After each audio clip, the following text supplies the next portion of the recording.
A paz do Senhor, amados, estamos aqui na igreja para a honra e glória do Senhor Jesus Cristo. Nesta manhã nós iremos fazer uma videoaula referente ao livro de Jonas. Nós daremos continuidade da nossa EBD, só que online, né? Nós estávamos estudando o livro dos profetas menores, né? Os livros dos profetas menores. Então, vamos dar continuidade a esse estudo. Esses livros são muito ricos em conteúdos, apesar de serem pequenos, mas o conteúdo é riquíssimo. E nós estamos aqui felizes, graças a Deus, pela misericórdia do Senhor, de podermos estar estudando a palavra do Senhor. Então, junto com meus amados irmãos, nós queremos fazer uma oração, né? Você aí na sua casa, ore também, para que o Senhor nos traga a revelação da palavra, né? Então, oremos a Deus para dar início a essa aula. Pai de misericórdia e de graça, nessa manhã tão maravilhosa, estamos aqui na tua presença, Jesus, para aprender mais a tua palavra. Espírito Santo, fala ao nosso coração, fala ao coração de cada irmão que está em casa, de cada ouvinte desta palavra, porque a palavra do Senhor é nova a cada dia. E nós estamos aqui, Senhor, para te adorar, para aprender mais de ti, para sermos edificados pela palavra do Senhor. Amém. Queridos, nós vamos abrir a palavra de Deus no livro de Jonas. Esse livro é um livro muito importante. O livro de Jonas, ele não fala sobre Jonas e o peixe, né? Algumas pessoas acham que o conteúdo desse livro somente se refere ao fato acontecido de Jonas ter sido engolido por um peixe. Eu sei que é um fato assim, extraordinário, é um milagre, é algo assim, sobrenatural, porém não é o foco do livro.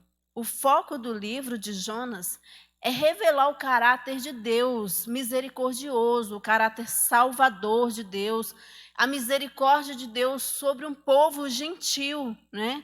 E então o foco desse livro é mostrar que não importa quem seja, se a pessoa tiver um verdadeiro arrependimento, se ela der ouvido à palavra de Deus e verdadeiramente se arrepender, o Senhor está disposto a salvar, né? Então, o livro de Jonas é um livro que tem uma história sobre um profeta. Ele é mais um livro narrado, talvez, pelo próprio Jonas, e é rico em conteúdo. No decorrer desta lição, nós vamos entender algumas coisas que Jonas não queria entender quando Deus estava trabalhando no caráter de Jonas também, né? Então, vamos começar com a leitura aqui no capítulo 3 de Jonas, versículo 10. Capítulo 3, versículo 10, vou ler apenas esse versículo para a gente dar andamento aos outros. Diz assim: e Deus viu as obras deles, como se converteram do seu mau caminho, e Deus se arrependeu do mal que tinha dito que lhes faria, e não o fez. Né? Então, aqui nesse versículo já está declarando que Deus se arrependeu de uma sentença que ele deu sobre a cidade de Nínive. Mas vamos começar aqui do princípio sobre a história de Jonas, né? Quem era Jonas? Jonas era um profeta, né? O nome de Jonas significa pombo.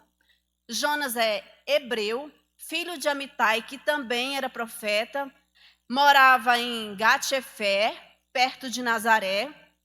E Jonas era profeta contemporâneo de Amós, Oséias, Isaías, Miqueias, e Jonas profetizou outras vezes, não somente no seu livro, mas a Bíblia relata que no livro de Reis, Jonas também profetizou, né? 2 Reis, capítulo 14, versículo 23 e 24. Depois você leia aí que você vai ver que tem relatos sobre Jonas também profetizando em outros tempos, né? Olha só, o livro de Jonas, muitas pessoas pensam que esse livro é uma ficção, uma história, uma parábola, como as que Jesus contava, porque é impossível um peixe engolir uma pessoa, né? No caso de uma baleia, as pessoas falam que, que foi uma baleia, a Bíblia diz que foi um peixe, né? E então, acreditam, os cientistas dizem que é uma ficção, que isso não é possível, na garganta de uma baleia só passa peixes pequenos, mas não é uma ficção, é uma história real, porque Jesus citou Jonas. Jesus falou sobre Jonas tanto em Mateus 12, 39, como em Lucas 11, 29, porque eles pediram um sinal para Jesus. Nos dá um sinal. Aí o Senhor Jesus falou assim: nenhum sinal vos será dado, senão do profeta Jonas. E Jesus vai e diz que o Filho do Homem também, que aquele sinal de Jonas ter passado 3 dias ali no ventre do peixe, também o Filho do Homem iria passar 3 dias no seio da terra, e para depois ressuscitar. Então, é meio que uma analogia. Então, se Jesus citou Jonas, não é uma história mentirosa, né? Não é, vamos dizer assim, não é uma criação do povo judeu, porque os cientistas querem provar que é apenas uma parábola, né? Mas não é real. Jesus citou a pessoa de Jonas, Jesus citou o milagre que aconteceu na vida dele. Então, para nós cristãos já cremos, isso é sem dúvida nenhuma. Mas para aqueles que não acreditam e querem dar alguma desculpa, fica aí o testemunho de Jesus falando de Jonas, relatando tanto no livro de Mateus quanto no livro de Lucas. Depois você pode ler aí na sua casa.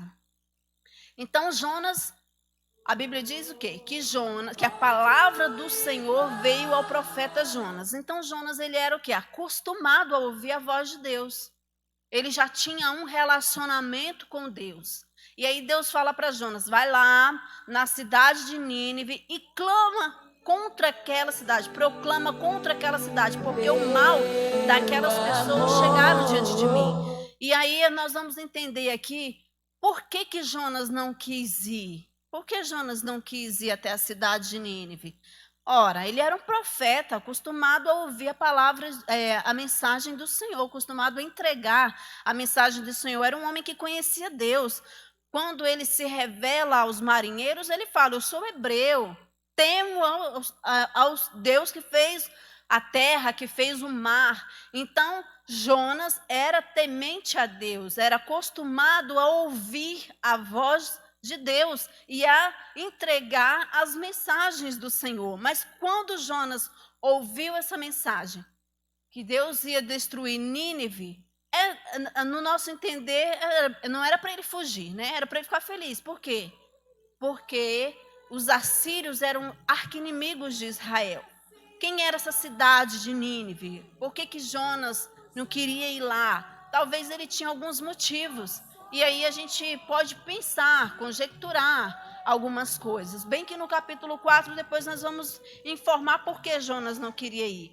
Mas olha só, Nínive era uma cidade da Síria que ficava a 800 quilômetros de Israel, com uma população aproximadamente de 120 mil pessoas, né, conforme Deus falou. Foi Deus que deu aproximadamente o número da população de Nínive. E tem mais uma coisa, Nínive era a capital, onde era a casa dos reis da Síria. Os reis da Síria ficavam ali, em Nínive. E ali saía de lá o comando para muitas coisas. Mas assim, na real, o povo de Israel, o povo hebreu, tinha a Síria como o seu arqui-inimigo. Por quê? Porque várias vezes Israel foi dominado pela Síria e foi maltratado, e eles eram maus, eles eram cruéis nas suas guerras, eles não tinham misericórdia nem das crianças. Então Jonas tinha um histórico já muito ruim de Nínive. Ele já sabia que o povo assírio era malvado, e o próprio Deus falou que eles eram maus e que a maldade deles tinha chegado diante de Deus. Porém, Deus fala uma coisa para Jonas: esse povo não sabe discernir nem entre a mão direita e nem entre a mão esquerda. Então, isso traz um entendimento de que era um povo ignorante relacionado ao próprio Deus, né? Sem conhecimento de nada, vivia conforme as suas próprias vontades, ou vamos dizer, os seus instintos, né? Então, assim, Jonas teve sua resistência de pregar em Nínive, porque Jonas achava que aquele povo não era digno de misericórdia, da misericórdia de Deus. E aí, por isso, Jonas se conteve de ir, Jonas resistiu, mesmo profeta, mesmo temente a Deus, Jonas resistiu ao chamado de Deus e fugiu para outro lugar. Jonas, a gente poderia até pensar assim, Jonas talvez estivesse com medo de ir pregar em Nínive, porque poderia levantar uma guerra política, né? Vai lá afrontar os seus inimigos, dizer que Deus vai destruir, e aí se aquele povo se irrita, se aquele rei se irrita e vem contra Israel novamente, sendo que nesse período que Jonas estava pregando, nesse período Israel estava vivendo um tempo de paz, né? Estava tranquilo, e aí poderia ser esse o motivo para não levantar uma questão política e causar uma guerra. Não, a Bíblia diz que o motivo de Jonas não ir não era esse. Não era porque não queria levantar uma guerra, não era porque ele tinha medo dos assírios, não é porque ele, vamos dizer assim, não queria desobedecer a Deus, que não queria ir lá pregar aquela palavra. Não, existia um motivo no interior de Jonas. Existia uma rivalidade, existia um rancor, existia algo contra aquele povo e não estava tratado. Então, quando Deus chama exclusivamente Jonas para aquela missão, é porque Deus não ia somente trabalhar em Nínive, Deus também precisava trabalhar o perdão em Jonas, né?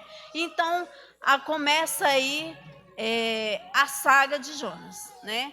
Deus fala com Jonas desobedece a Deus, não fala que não vai, mas toma outra direção.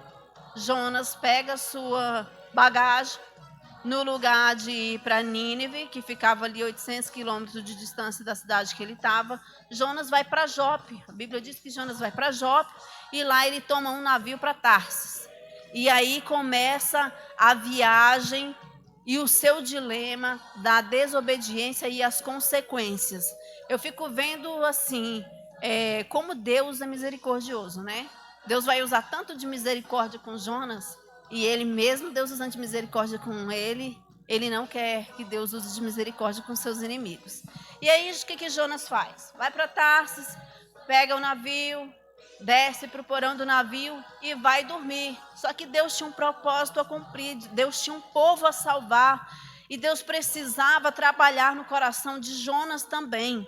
E aí, aquele navio parte, e aí no meio daquela viagem começa uma grande tempestade, e existem algumas pessoas naquele navio que começam a se apavorar. E a Bíblia diz que são os marinheiros do navio. Quem são esses marinheiros, né? São pessoas cirofenícias, né, que estavam ali, os fenícios, e ali eles começam, a Bíblia diz que eles começam a jogar sua bagagem, jogar suas fazendas, tentando fazer com que aquele navio não afunde. E aí eles começam a perguntar entre si, por que nos sobreveio esse mal? E aí eles começam cada um a clamar ao seu Deus para saber por que estava acontecendo. Porque aquele povo era um povo que não cria, vamos dizer, em Deus, mas tinha os seus deuses, buscava um Deus de alguma forma, era um povo religioso. E aí o comandante daquele navio desce lá no porão e está Jonas dormindo um profundo sono. O que eu entendo quando eu vejo Jonas dormindo um profundo sono, quando o navio está para afundar? Que Jonas não tinha medo de morrer. Então, se ele estava desobedecendo a Deus, o navio estava para afundar. Então, Jonas ele não deixou de pregar em Nínive porque ele tinha medo dos seus inimigos pegar ele e matarem. Não, na verdade, Jonas não tinha medo de morrer. A Bíblia diz o seguinte, tem um versículo na Bíblia que diz assim: Deus não faz nada que não revele primeiro aos seus profetas. Então eu acredito que Jonas já sabia o plano, Deus revelou o plano salvífico daquele povo e Jonas não aceitava aquela salvação daquele povo. Depois, mais na frente, nós vamos ler o versículo 4, o capítulo 4, que fala sobre isso. Então vai lá, Jonas, e aí o comandante daquele navio vai no porão e fala para ele: que tens, dormente? O navio está para afundar e você está aí dormindo profundo sono. E aí os marinheiros chamam Jonas naquele navio, faz várias perguntas para ele. Quem és tu? Da onde tu vens?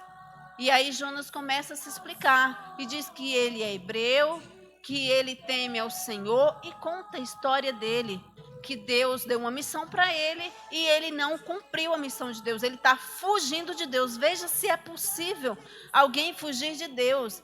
Veja, assim, de certa forma, a insanidade na hora da desobediência. Como a desobediência leva uma pessoa à insanidade mental, porque Jonas conhecia Deus, tinha relacionamento com Deus, era profeta há muito tempo, sabia quem era Deus, porque ele fala assim: eu temo ao Senhor.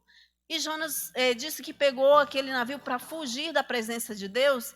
Então, ele sabia que não era possível fugir da presença de Deus. E aí ele explica para aqueles marinheiros: esse mal sobreveio por minha causa. E aqueles homens se enchem de temor e desespero.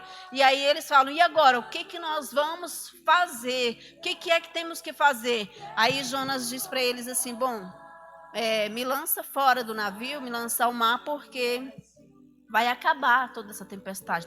Vocês não vão morrer. E aí aqueles homens começam, de certa forma, a ter medo das duas coisas. Esse homem é um homem de Deus. Se a gente ficar com ele no barco, o barco afunda. Se a gente jogar ele no mar e o Deus dele nos castigar. Era um dilema, porque ele era um servo de Deus. Então, aqueles homens sabiam que existia um Deus em Israel. E que Deus já havia feito muitas coisas a respeito do povo de Israel, muitos milagres. E então, mesmo assim, com medo de morrer, eles lançaram Jonas ao mar. E quando eles lançam Jonas ao mar, a tempestade cessa, o vento cessa, o mar se acalma. E aí aqueles homens têm mais medo ainda. E aí na cabeça daqueles homens, provavelmente, Jonas morreu, né? E aí a Bíblia diz que veio um grande peixe e engole Jonas. E Jonas fica ali no ventre daquele peixe por 3 dias. Como é possível, né? Como é possível alguém ficar no ventre de um peixe se não é milagre do próprio Deus? E Jonas diz que do mais profundo, né, ali do abismo, da sua angústia, de tudo, ele clamou ao Senhor. Então, quando Jonas percebeu que ele estava morrendo e ele ia para o inferno por causa da desobediência dele, ele clamou a Deus. Ele clamou, ele se arrependeu. E Jonas ainda diz, quando você lê o livro, Jonas diz que fez um voto e que ele ia cumprir o voto. Não sei se o voto que ele fez foi o de dizer: não, Senhor, eu vou a Nínive pregar. Não sei se foi esse o voto, mas ele diz que fez um voto e que ele ia cumprir. E aí Deus perdoa Jonas naquele lugar onde ele faz aquela oração sincera de arrependimento profundo. E aí Deus usa aquele peixe para lançar Jonas na praia. E aí Jonas vai com toda a ousadia agora, depois de perdoado, lavado ali, né, com as águas do Espírito, se sentindo aliviado, Jonas vai para dentro de Nínive e começa a pregar, a proclamar a mensagem do Senhor. Jonas é o primeiro profeta que sai da sua nacionalidade para pregar para uma outra nação. Então, de certa forma, ele é um profeta missionário. E ele vai levar uma mensagem que ele, no entendimento dele, é uma mensagem de destruição. E aí, Jonas começa a andar nas ruas de Nínive, dizendo que Deus vai destruir aquela cidade, que Deus vai destruir aquele povo. E aquela mensagem vai passando nas casas, vai chegando para as pessoas que são próximos ao rei, os grandes. A Bíblia diz que são os grandes do rei, e chega até o rei de Nínive. E aquele povo entra em desespero quando ouve a mensagem que Deus vai destruir aquela cidade. E aí aquele povo começa a pensar no que fazer. O que nós vamos fazer? E aí alguém tem a ideia lá, né, de vamos levantar um grande jejum, vamos nos vestir de pano de saco, vamos nos arrepender, vamos fazer um grande clamor para ver se Deus tem misericórdia de nós e não nos destrói. E assim aquela cidade fez. E quando aquela cidade fez aquele jejum, né? Jonas fez a parte dele, foi lá, pregou a palavra, depois fez lá a sua tendinha fora da cidade e ficou esperando Nínive ser destruída. E aí, no capítulo 4, versículo 2, vai dizer o seguinte, antes de ler aqui esse versículo, Jonas coloca lá, vamos dizer assim, sua cadeirinha para assistir de camarote a destruição de Nínive. Só que aí o povo começa a orar e se arrepender e esse mal não acontece. E aí Jonas, a Bíblia diz que Jonas se enche de descontentamento. O que é se encher de descontentamento? Jonas fica triste, Jonas fica irritado, Jonas fica, de certa forma, irado, porque a palavra que ele proferiu não foi cumprida. Jonas é a primeira pessoa, né, vamos dizer assim, que fica triste porque a sua profecia de destruição não se cumpriu. Quantas revelações Deus nos dá de várias nações, até mesmo de várias pessoas. O Senhor fala, leva a palavra lá, porque senão vai morrer. E aí o profeta, né, que teme a Deus, vai lá e fala, olha, fulano, se arrepende, porque o Senhor quer salvar a sua vida. Se você não mudar de vida, você vai morrer. E quando a pessoa se converte, o profeta, né, o pregador, seja lá quem for, sentir um alívio, né? Nossa, ai, graças a Deus, o Senhor salvou, olha que maravilha. Jonas não. Jonas não teve esse sentimento com relação ao povo assírio. E ele fala assim, no capítulo 4, no versículo 2 diz assim, e orou ao Senhor e disse, ah, Senhor, não foi isso que eu disse, estando ainda na minha terra? Por isso me preveni fugindo para Tarse, pois sabia que és Deus piedoso e misericordioso, longânimo e grande em benignidade, e que te arrependes do mal. Jonas se irritou, porque Deus se arrependeu de fazer o mal a Nínive. Eu tenho certeza que Deus mandou aquela palavra, aquele lugar, porque o Senhor sabia que aquele povo estava com o coração preparado para o arrependimento. E o interesse de Deus é salvar e não destruir. A Bíblia diz que Deus não tem prazer na morte do ímpio. E aquela geração era uma geração propícia, com coração propício ao arrependimento. A ignorância que eles tinham, no momento que a palavra de Deus foi revelada a eles, no momento que foi revelado o Senhor a eles, eles se voltaram para Deus. E Jonas ali no seu egoísmo, vamos dizer assim, se achando o judeu, que Deus é só dos judeus, que Deus não é Deus dos gentios, que não era justo Deus salvar. Talvez, assim, alguns teólogos pensam assim que Jonas, por ser profeta, já sabia que lá na frente a Síria ia de novo lutar contra Israel e ia prevalecer e ia oprimir. Então Jonas não queria entregar essa mensagem porque ele não queria que isso acontecesse. Poxa, eu vou pregar, eles vão ser salvos, mas depois eles vão lá destruir o meu povo. Então, mas Deus estava tratando uma geração. Nós não podemos querer, vamos dizer assim, não podemos querer interferir em quem Deus quer salvar. O dia de amanhã pertence a Deus. Se Deus tinha uma salvação para aquela geração, não importava para frente como seria, porque todas as gerações estão na mão de Deus. Então não cabia a Jonas querer decidir por Deus. Se Deus decidiu salvar, então a missão do profeta deveria ser cumprir a palavra de Deus. Eu sei que não é fácil para Jonas, sendo hebreu, tendo um arqui-inimigo. É a mesma coisa de você ter alguém que tentou contra a sua vida. Alguém tentou te matar, tentou te destruir, ou destruir alguém da sua família. E aí aquela pessoa se converte. Tem muita gente que não acha justo, né? Às vezes a pessoa ali estuprou, matou, fez horrores, está na cadeia e alguém vai lá e o evangelho é pregado, aquela pessoa se converte. E aí é alguém que é da família da vítima, diz, não é justo, isso não é justo. Mas o Senhor não faz acepção de pessoas, né? Deus salva quem Ele quer salvar. e não cabe a nós decidirmos o que é justo, não é, porque a justiça é o próprio Deus. Ele é a justiça. Então o que acontece? Jonas se irrita. Jonas fica descontente. Jonas achou que Deus deveria destruir os ninivitas. Jonas acha que Deus somente é Deus dos judeus e que não deve ter misericórdia dos seus inimigos. Então o coração daquele profeta precisava ser tratado.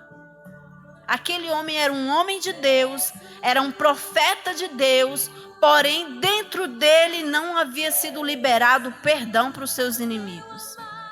E aí Deus começa a trabalhar isso dentro de Jonas. E a gente precisa entender que não é só Jonas. Jonas, às vezes a gente fala dos milagres que aconteceram em Israel, a gente fala de alguns personagens do passado e a gente quer julgar, né, a história deles. Vamos nos colocar no lugar? Será que nós também não somos assim? Nós somos tão homens pecadores quanto Jonas. E às vezes alguém está nos fazendo mal, fazendo uma macumba, fazendo um trabalho, não sei para quê, para fazer o mal, para destruir. E às vezes o crente se levanta com uma oração dizendo: Deus vai lá e destrói, acaba com aquilo lá, mata, faz lá para eles verem que o Senhor é o meu Deus. E não é assim que Deus trabalha. Deus é o Deus de misericórdia. Jesus falou que a nossa doutrina tinha que exceder a doutrina dos fariseus. Então, Jesus disse que nós teríamos que amar os nossos inimigos. E isso não é uma palavra só que Jesus falou. Deus ensinou isso para Jonas, lá atrás no Velho Testamento, né? Então, Jonas na sua rebeldia, começa a pedir a morte, né? Aí Deus vai e traz uma lição para Jonas. A Bíblia conta a história, depois você ler lá da boboreira, que cresceu e fez sombra e ficou maravilhosa. E Jonas se deitava à sombra dessa boboreira e estava muito feliz com a boboreira. Mas aí a Bíblia diz que deu o sol sobre a boboreira, ela secou e aí morreu. E Jonas ficou revoltado porque aquela boboreira morreu. E aí Deus fala com ele da seguinte forma. Deus fala em 2 versículos no capítulo 4. E disse o Senhor: tiveste compaixão da boboreira, na qual não trabalhaste, nem a fizeste crescer, que em uma noite nasceu e em uma noite pereceu, e não hei eu de ter compaixão da grande cidade de Nínive, em que estão mais de 120.000 homens que não sabem discernir entre a mão direita e a mão esquerda, e também muitos animais. Você vê que a misericórdia de Deus é tão grande que Deus fala até dos animais, de salvar os animais, né? Então o Senhor vai esclarecendo isso aqui para Jonas. Jonas, abre teu olho. Você nem plantou essa boboreira, você não fez nada por essa planta, e você está aqui reclamando, querendo morrer por causa dela. Agora não vou eu ter misericórdia de um povo criado por Deus, né? Todo ser humano é criação de Deus, e Deus teve misericórdia até dos animais. Então Deus revela aqui o seu plano salvador. Deus está mostrando: olha, a salvação é para todos, eu vou ter misericórdia de quem eu quiser ter misericórdia. E ali, naquele momento, Deus dá uma lição de vida para Jonas. Olha, você é profeta, você é homem, mas você precisa entender que a misericórdia alcança todos os povos. Deus é Deus de todas as tribos, línguas e nações. Deus não é Deus só do povo judeu, ou Deus não é Deus só do povo que se chama cristão. Deus é Deus criador dos céus e da terra, de todos os povos, línguas e nações. Então, nos lugares mais improváveis, nas nações mais improváveis, onde a gente acha que não, aquele povo não tem jeito, Deus quer salvar. Deus quer salvar todos. Deus não faz acepção de pessoas. Então, esse livro traz uma mensagem maravilhosa para todos nós, e uma reflexão para nós que somos cristãos, para nós que nos chamamos homens e mulheres de Deus. Vamos analisar a nossa justiça própria. Será que está certo? Será que condiz com o que Deus quer quando nós queremos ver a destruição de alguém? Quando nós queremos que Deus mate alguém e não que Deus salve? né? Então, vamos rever esses conceitos de nós que nos dizemos verdadeiros servos do Senhor. Precisamos olhar mais para a palavra, ser mais parecido com Deus. Deus estava querendo revelar ali a Jonas o seu caráter, de como Deus é misericordioso, como Deus é bondoso, e que ele, como profeta, deveria transmitir essa mesma mensagem de Deus e não ser uma pessoa arrogante, não ser uma pessoa que se acha que só ele é de Deus. Não podemos ser dessa forma. Nós temos que reanalisar. A gente vê muita coisa no mundo de hoje, né? Algumas pessoas querendo usar as palavras de Elias ou usando a comparação de Eliseu, que lançou uma palavra sobre uns jovens e eles morreram. Se eu sou homem de Deus, você não vai andar. Se eu sou homem de Deus, você amanhã vai fazer isso e isso, irmão. Não é isso que a palavra nos ensina. A palavra nos ensina que nós devemos amar os nossos inimigos, orar por eles, pedir misericórdia, pedir para Deus salvar. A Bíblia diz que se o meu inimigo tiver paz, eu terei paz, né? É isso que a Bíblia nos ensina. Então, que esse pequeno livro de uma lição tão grande fique aí para nossa meditação. Leia esse livro, são apenas 4 capítulos. Você vai ver que mensagem poderosa. O quanto Deus fala o coração daquele homem. Deus salva toda uma nação, mas Deus também trata o coração do seu profeta. Deus também fala com Jonas. Jonas recebeu uma segunda chance e ele não queria dar uma segunda chance para o povo de Nínive. É muito egoísmo da parte de uma pessoa, né? Então, o que importa no livro de Jonas não é o milagre de Jonas ter ficado 3 dias no ventre do peixe e ter sobrevivido. O que importa no livro de Jonas é que Deus tinha um povo para salvar. E Deus salvou esse povo. E o propósito foi cumprido. E independente do profeta querer ou não, Deus usou ele. Deus usou, porque Deus usa quem ele quer. Então, muitas vezes, o Senhor está nos mandando fazer coisas, nos levando a caminhos que nós não queremos aceitar. E não estamos entendendo que Deus também está nos tratando. Talvez Jonas estava pensando ali que Deus estava tratando só o povo de Nínive. Não, o Senhor estava tratando o seu profeta. A palavra, ela é uma espada, ela corta para lá e ela corta para cá. Então, amados, não vamos ser cansativos, né? Que fique essa mensagem no seu coração, que você entenda que Deus quer salvar a todos e Deus quer usar a mim, a você mesmo, ainda que essas pessoas se declarem nossos inimigos, mas o objetivo de Deus é salvar e o nosso dever é pregar a palavra. E ninguém foge de Deus, e Jonas sabia que não poderia fugir de Deus.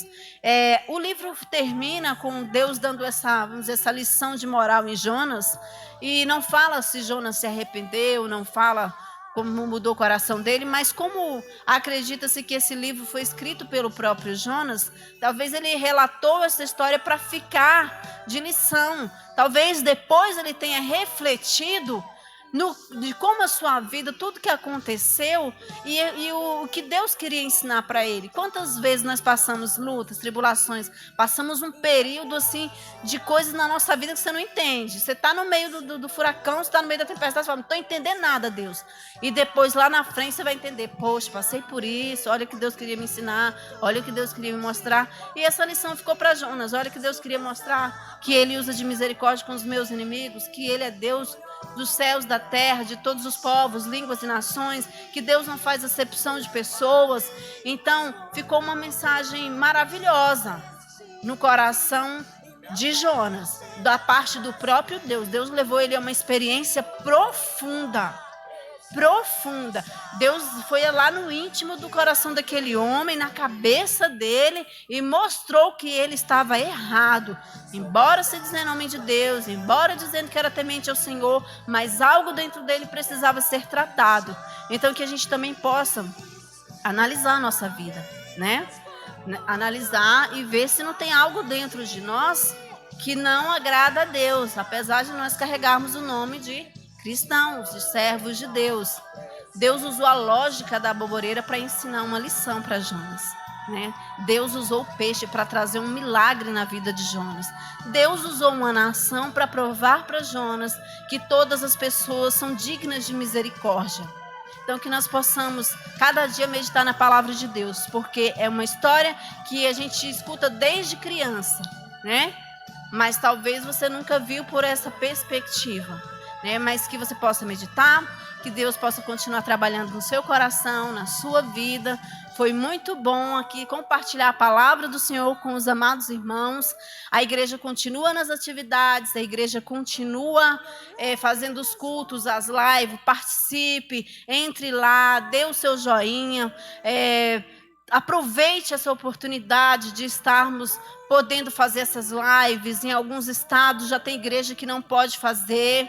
Então a Bíblia diz que a gente deve aproveitar esse tempo de pregar a palavra, de ouvir a palavra, de meditar. Amados irmãos, vamos nos unir, Igreja de Cristo, vamos estar juntos, compartilhando a palavra do Senhor, para que possamos nos fortalecer nesse tempo de guerra, nesse tempo de conflito, porque é uma guerra espiritual que nós estamos vivendo. É um momento de pandemia, mas também é guerra espiritual. Que nós possamos estar alegres, contentes, porque ainda temos a Bíblia, que ainda podemos meditar, ainda podemos participar dos cultos. Haverão mais aulas da EBD, e você fique ligado, porque nós vamos continuar estudando o livro dos profetas menores. Continue ligado na igreja. Como diz o pastor Jeová, a Ebenezer não para, e na Ebenezer a gente se encontra. Que Deus possa abençoar a sua casa, a sua vida e a sua família. Eu vou encerrar essa aula com uma oração por todos vocês que estão em casa, que a palavra de Deus fale melhor ao coração de cada um. Amém, amados? Vamos orar então ao Senhor. Deus, nós te agradecemos, ó Pai, por esta palavra em que o Senhor tem falado aos nossos corações. Obrigada, Jesus, porque temos a Bíblia, que é a nossa bússola, que nos orienta, que nos faz refletir, que nos faz pensar, que nos faz entender que o Senhor é muito grande para nós queremos colocar o Senhor numa caixinha da nossa mente. O Senhor tem grandes planos, grandes projetos de salvação. O Senhor é todo poderoso. Que o Senhor entre no lar de cada um dos teus filhos, que o Senhor salve os familiares, meu Deus, dos teus servos, aqueles onde as pessoas acham que não tem mais jeito, mas para o Senhor ainda tem jeito, porque a última palavra vem de Deus. Abençoa cada família, ajuda os teus filhos a se levantarem em oração, levantarem seu altar dentro de casa, a levantar, meu Deus querido, o jejum dentro de casa. A igreja, meu Deus querido, de Jesus Cristo é uma igreja invisível. A igreja do Senhor Jesus Cristo, ela não é falível, ela é infalível. A igreja do Senhor Jesus Cristo é vencedora. A igreja do Senhor Jesus Cristo não se dobra às lutas, mas enfrenta a batalha de cabeça erguida, com fé, porque sabemos que já somos mais do que vencedores. Que Deus abençoe sua casa, sua família. Fique em paz. Amém.